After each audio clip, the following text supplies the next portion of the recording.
Hi, hello everyone. Yes, അപ്പോൾ നമ്മുടെ final board exam എത്തി നിൽക്കുന്ന സമയമാണ് അല്ലേ.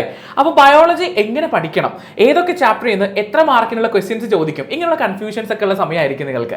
അപ്പോൾ അതൊക്കെ നമുക്കൊന്ന് ക്ലിയർ ചെയ്ത് പോയേക്കാം. നമുക്ക് നമ്മുടെ ബയോളജിയിലെ 11th ബയോളജിയിലെ ഓരോ ചാപ്റ്ററിൽ നിന്നും എത്ര മാർക്കിനുള്ള ക്വസ്റ്റ്യൻസ് ആയിരിക്കും നിങ്ങൾക്ക് പ്രതീക്ഷിക്കാൻ പറ്റുക എന്നുള്ളതാണ് നമ്മളൊന്ന് പറയാൻ പോകുന്നത്. സോ ശ്രദ്ധിക്കുക എല്ലാവരും. യെസ്, നമ്മുടെ ബോട്ടണി സെഷൻസിൽ നിന്ന് ബയോളജിക്കൽ ക്ലാസിഫിക്കേഷൻ ചാപ്റ്ററിൽ നിന്ന് 3 മാർക്കിന്റെ ചോദ്യമാണ് നമുക്ക് ആദ്യം ചോദിക്കുക. അതുപോലെ പ്ലാന്റ് കിങ്ഡത്തിൽ നിന്നും 3 മാർക്കിനാണ് ചോദ്യം വരിക. മോർഫോളജി ഓഫ് ഫ്ലവറിംഗ് പ്ലാന്റ്സ് പറയുന്ന ചാപ്റ്ററിന് 5 മാർക്കാണ് വെയിറ്റേജ് വരുന്നത്. അതുപോലെ അനാട്ടമി ഓഫ് ഫ്ലവറിംഗ് പ്ലാന്റ്സിൽ 4 mark, cell the unit of life, cell cycle and cell division 2 ചാപ്റ്ററിനും 4 മാർക്കാണ് വെയിറ്റേജ് വരുന്നത്.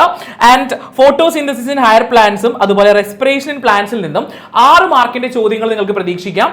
ആൻഡ് ബോട്ടണിയിലെ last chapter plant growth and development ആണ്, അതിനും 4 മാർക്കിന്റെ ചോദ്യമായിരിക്കും വരിക. ഇതുപോലെ തന്നെ നമ്മൾ ബോട്ടണി സെഷനിലേക്ക് സുവോളജി സെഷനിലേക്ക് കടക്കുകയാണെന്നുണ്ടെങ്കിൽ യെസ്, ഇവിടെ ദ ലിവിംഗ് വേൾഡ് ആണ് തുടങ്ങുന്നത്. 1 മാർക്കിന് അവിടെ നിന്ന് ചോദ്യം വരത്തുള്ളൂ. അനിമൽ കിങ്ഡം വലിയ ചാപ്റ്റർ ആണ്, 7 മാർക്കാണ് weightage. Structural organisation animals 2 mark, ബയോമോളിക്യൂൾസും 7 മാർക്സ് ആണ് അവിടെ വെയിറ്റേജ് വരുന്നത്. Breathing and exchange of gases പറയുന്ന ചാപ്റ്ററിന് 3 മാർക്കാണെങ്കിൽ ബോഡി ഫ്ലൂയിഡ്സ് ആൻഡ് സർക്കുലേഷനും എക്സ്ക്രീറ്ററി പ്രൊഡക്ട്സ് ആൻഡ് ദെയർ എലിമിനേഷനും 5 മാർക്കാണ് വെയിറ്റേജ് വരുന്നത്. Locomotion and movement 2 mark, neural control and കോർഡിനേഷനിൽ നിന്ന് നിങ്ങൾക്ക് 4 മാർക്കിനുള്ള ചോദ്യങ്ങൾ പ്രതീക്ഷിക്കാം.